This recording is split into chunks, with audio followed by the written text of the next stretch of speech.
Hey guys, I'm just sending you guys a checkup video just to make sure that everything is going okay and kind of talk you through this new website badge that we have coming out. I just had two kind of announcements. First of all, I hope your groups are going well.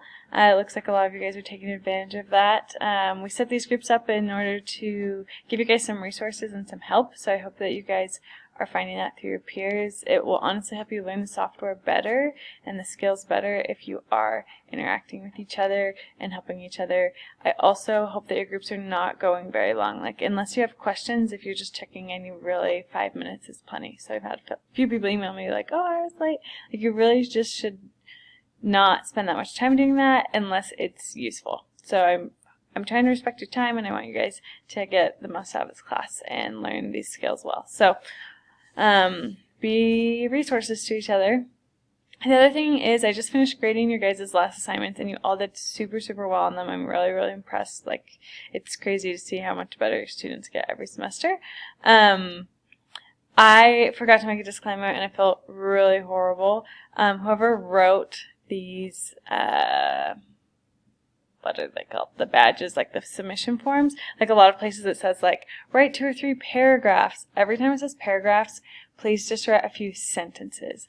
Like, I respect your time, and I do think it's important that you guys, like, process and, write out a few thoughts that you have about the experience, but, like, paragraphs, it seems excessive, and I'm sorry if you guys felt that way with your last assignment, so please continue to do those assignments, but just when it asks you to reflect or to, like, write a few paragraphs, just, like, change that to sentences. Like, I just want your thoughts. I want you to establish what you do think about that, but I don't think you need 4 paragraphs to do that. So I'm really sorry about that, and I hope that you guys will continue to make those changes in the future.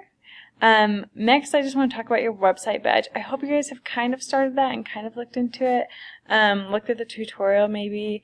This is it's going to take a little bit of time. There's a lot of aspects to it. A lot of people use Wix, which I think is great. If you feel like you're totally out of your element, go ahead and just start using Wix to build your website. That's probably the easiest one of all of the ones that I've interacted with, because it's kind of like a drag and drop. If you have a WordPress website, or if you have a domain at BYU, then go ahead, and you feel comfortable doing that, go ahead and do that. But I don't have an expectation of what you use, but I do know that a lot of students use Wix just because it's a little bit easier. So I'm going to go ahead and walk through the assignment really quick, and then just one of my students from my past sections, her website, and just kind of show you what she did. Obviously, you guys are all in different teaching aspects, so there's going to be variety of how you decide to use these different tools. So let's just go ahead and jump into that. So let me just pop this down, and then so here is the badge submission form. So there's just, like, I think 11 things that you guys need to have in your website. So first of all, you're going to have a home page, so your URL that I can follow and actually go to your website. Some people password protect theirs. It's not required, and that's why it's in red. But if you do use that, just make sure you leave me the password so I can get in there.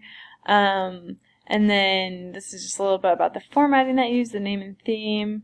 And then here are the things that we expect to have. So we expect to have a little bio in here, just kind of like, this is who I am, or this is what this class is about, an assignments tab or section, a document repository. So this is just where you could have dropped, like, maybe worksheets that people were supposed to download, or maybe if you're going on a field trip, the form that your parents need to sign, or anything like that. You can be creative there. I want to see a calendar, and we do need to see, like, 1 or 2 things on your calendar. So if you just drop a calendar in, that's great, but I do need to see, like, Valentine's party is coming up or something like that on your calendar. A link that will take someone to an outside website, so maybe some sort of resource that you think is good, an image or 2. So usually an image would be, like in your intro, you'll have an image of yourself, which is awesome. Then a video, so embed a YouTube video or any other kind of video. You can upload a file if you have one. There, a Polar form, so Google Forms is great. There's also a bunch of widgets often that are like contact forms that you can go ahead, so that works for the Polar form. Then we just want you to explore, like, the idea of widgets, maybe look up, like, good I know Wix just has like a widgets library, so those plugins or other things that might be helpful to your students. So we want you to add one of those. And then here, this additional embedded content, if you have other things that you want to tell me about that you put in there, you can tell me there. It's not required, so if you don't have anything there, that's okay. And then here's just like you telling me like the color scheme that you picked or any adjustments, because you do like, maybe want to change some font colors or something. I want to make sure that you know how to do that. And then just this little response of what you think it would be good for, why your website is going to be helpful, or why a website would be helpful in your classroom.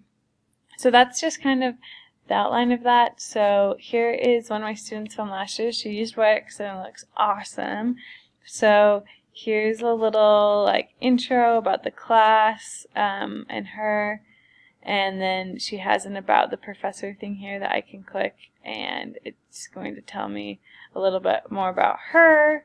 Then you can see she has a video embedded here, a couple of other content things, another video there, so that looks great. Here's her document repository, so if I click on this, it just downloads that Word document that I need.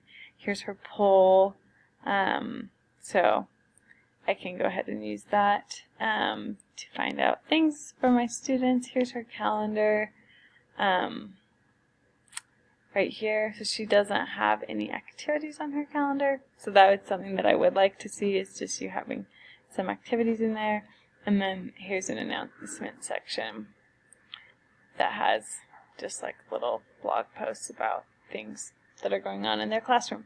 So that is kind of what I'd like to see, is just something a little bit along those lines. Obviously, like each class is different. If you're gym education, this could be a resource tab for students that want to get into their own personal exercise, or maybe some games and some rules that they could play with their friends and stuff.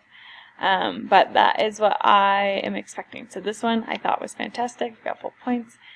So go ahead and kind of, it looks cohesive and it goes together. All the color schemes kind of match.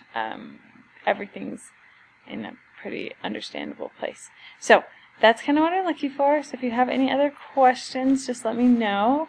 I'm trying to respond to emails. Some of you guys have texted me, which I love that, and I hope everything's going well for you guys.